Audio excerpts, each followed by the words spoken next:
Bien. Il faut me m'arrêter hein, si ça ne va pas. Qui? Alors, elle est lyonnaise, encore lyonnaise. Lyonnaise de naissance, elle a quitté Paris pour l'île singulière. Elle est membre de la Société des gens de lettres, journaliste, retraitée, ça m'étonnerait, et auteur de plusieurs ouvrages aux éditions Wartberg, c'est ça? Wartberg, c'est un set on prononce mal. Elle partage son temps entre l'écriture, la photo, elle est une cheville ouvrière au sein du Festival du Livre, je pense que tu peux l'affirmer, les automnales, et voilà, il fait tomber. C'est ma fiche, c'est pas grave.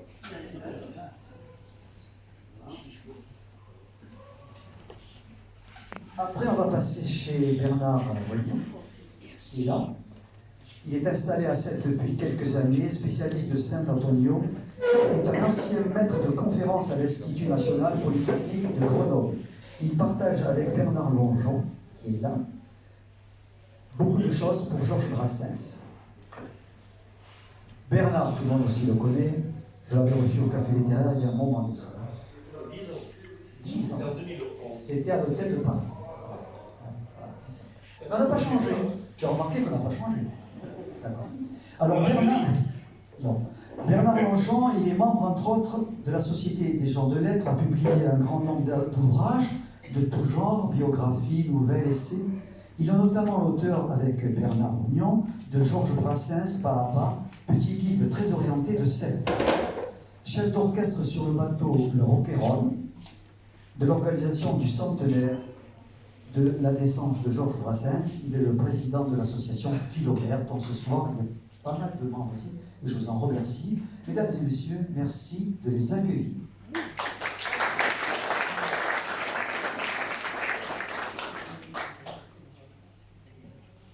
Alors je ne sais pas comment on va se passer la parole, mais ici, on peut parler à bâton rompu, sans pour autant faire du chichi ou quoi que ce soit.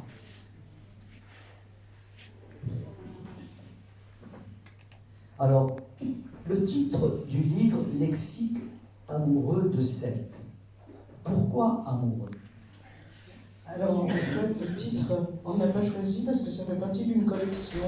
Mais à ce propos, je vais laisser Bernard Vagnon en parler pour dire comment il a rencontré l'un des premiers livres de cette collection. D'accord. La collection, c'est effectivement des lexiques amoureux. Je vous ai amené celui de Montpellier pour vous le montrer, mais il y a également Toulouse, etc. Oui, il est interdit celui-là à Montpellier. Et j'avais rencontré les auteurs à l'hôtel qui venaient présenter leurs livres. Et à partir de là, j'avais eu l'idée de faire la même chose pour Sète, puisque je suis tombé amoureux de cette ville, et c'est pour ça que je m'y suis installé. Certes, je ne suis pas né à Sète, comme on me le reproche régulièrement, mais enfin, j'ai choisi de mourir, ce qui n'est pas mal non plus, surtout si ça peut être encore un peu. Et donc, j'en avais parlé à Bernard Longeon pour nous dire qu'on pourrait faire quelque chose de ce genre, étant entendu que le lexique de Montpellier, comme tous les autres lexiques des éditions Kern, est écrit par au moins une vingtaine de participants qui ont donc pris chacun un article très spécialisé. Et nous, notre objectif était de le faire à deux, et il a fallu qu'on se rende compte qu'on était insuffisant pour s'adjoindre madame entre nous.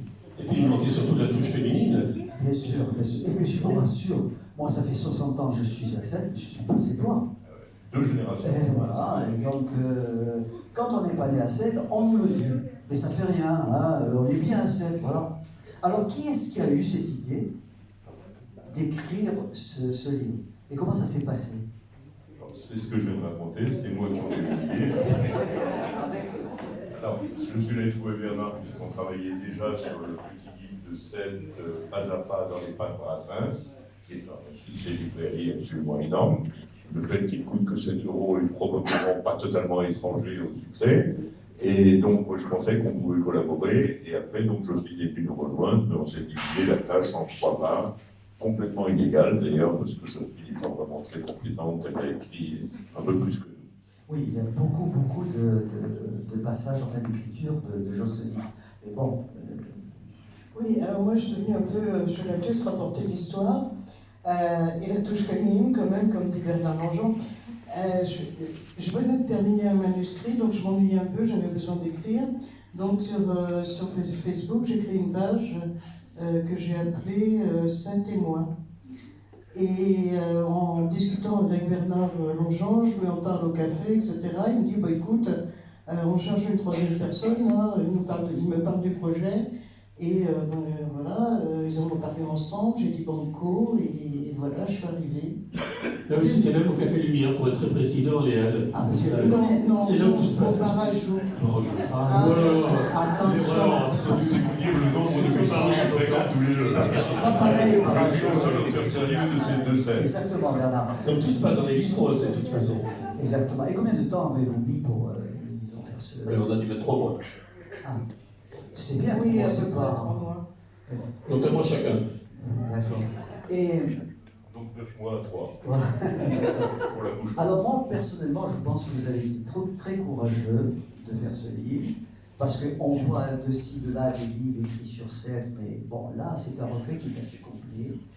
Et vous avez pu mesurer, en étant néo-sétois, qu'il y a certainement un risque, ou de la critique. Est-ce que ça s'est passé est-ce que vous avez de la critique, que ce soit de la critique positive, hein, voilà. Alors, directement, peut-être pas, pour les critiques négatives. Alors, pour les critiques positives, oui, on a eu quand même, y compris de la part de Sétois, mais bon, comme c'est des amis, je ne sais pas ce que ça vaut, hein. Ils sont de bonne volonté. Non, c'est pas un risque pour moi. J'habite à Sète, moi je suis désolée Tino, mais j'habite à Sète, je suis sétoise. J'habitais à Lyon, à Paris, j'étais parisienne, à Lyon, j'étais lyonnaise. Bon, certes, c'est très différent de ce qu'ont vécu les gens qui sont nés à Sète, dont les parents, les grands-parents, etc. sont nés à Sète, il y a toute une histoire qui a perduré. Mais il n'empêche que je suis là et j'y suis bien et je tiens à le dire. Tant mieux, mais il faut être convaincu de ce que tu dis, c'est bien. Voilà. Moi aussi, maintenant, je suis sétois, et je le dis, mais bon. Alors, on a beaucoup écrit sur Sète, sur des sujets, mais pas en détail comme vous l'avez fait. Et on apprend beaucoup de choses, et on découvre des pans d'histoire, comme par exemple les tunnels qu'avaient construits les Allemands. Alors, est-ce que c'est une réalité ou pas ? Est-ce que vous avez consulté aussi les archives pour écrire Ah, mais bien évidemment, on est toujours parti des archives. Pour le cas des tunnels, puisque tu l'évoques, on est parti à la fois des archives municipales et on a eu accès au plan des tunnels par alors je ne vais pas le nommer, mais par un ancien commissaire sétois qui avait en sa possession ces anciens plans et qui nous permettent de visualiser à quel endroit précis étaient les tunnels construit par les Allemands donc en 1943, fin 42, début 43. Donc il y en a un qui part du théâtre de la mer, l'autre part de, grosso modo, face au cimetière des pauvres, au Pi. Le troisième part, aidez-moi, j'ai déjà oublié, mais part en face du minaret, excusez-moi, l'ancienne chambre de commerce. Oui. Que tout le monde appelle le minaret ici. Oui, bien sûr. Voilà. Timoresque, voilà. Et le dernier part en fait du côté des Méqueries. Voilà. Alors, donc les quatre se rejoignent en fait au Mont-Saint-Clair. Voilà. Moi j'ai connaissance d'un seul, il est situé au Vignoret, au rond-point de l'Europe, là par là. Hein, on a fait... C'est la grotte sanglante. Voilà, exactement. C'est la grotte sanglante. C'est là d'ailleurs le maire avait fait les vœux des enfants de cela. Donc on était rentré par ce. Voilà, je crois que c'est bloqué maintenant. Oui, c'est bloqué parce qu'il y a aussi ce genre. Oui, tout à fait. Alors vous écrivez, je cite, ce n'est pas un énième guide touristique, mais vous l'avez compris, vous tenez entre vos mains une déclaration d'amour à cette ville que nous chérissons. Une ode à la découverte de ses charmes, ça c'est vrai. Un manifeste poétique, ce sont des mots quand même et des phrases fortes que vous avez employées et que vous avez voulu partager avec les Sétois. Je trouve que c'est formidable ce que vous avez écrit. Merci Tino. Et ce que j'ai trouvé aussi intéressant, c'est que, et honnête bien sûr, dans ce livre, c'est que vous avez écrit l'île singulière très culturelle à tous les niveaux, ok, c'est vrai, mais vous n'avez pas oublié les pêcheurs, les dockers, les jouteurs et les petites gens qui vivent et qui participent de loin ou de près à la réussite de cette culture. Ça, je crie chapeau, je trouve que c'est très bien. Alors pour moi, c'était vraiment très très important de parler du port, et bon, qui n'est plus le port que les anciens Sétois ont connu, effectivement, avec les caisses d'orange, avec le port Pinardier, etc. Mais qui s'est transformé, mais qui a une réalité, qui emploie du monde. Il y a certainement, bien sûr, moins de dockers. Il y en avait environ 500 au milieu des années 50. Ça a bien diminué, mais il n'empêche que ce port reste un port de commerce.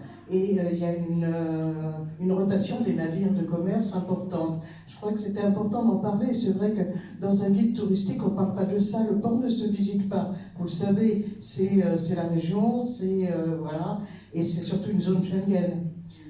Bon, il y a d'autres choses qui me paraissaient importantes aussi, Tino. C'était la SNSM. Bon, alors je m'arrête. Parce que c'est très important. Ça, ce qui est très important aussi, c'est le Siemens, parce que ça reçoit des navigateurs partout, des marins, et puis quand on voit un petit peu l'état du bateau de Riotagus, où il y a eu des marins, les pauvres, qui avaient tout juste à manger, je pense que l'institution qui a été créée à ce niveau-là, bien sûr ça existe un peu partout, dans tous les ports, mais principalement ici, je pense qu'il y a une équipe qui est très dynamique et qui fait tout pour les marins, et ça c'est chapeau, je dis. Alors, un petit mot, tu veux que je dise un mot sur le Siemens Club? Ben oui, parce qu'on va en parler, mais tu peux avancer. Hein.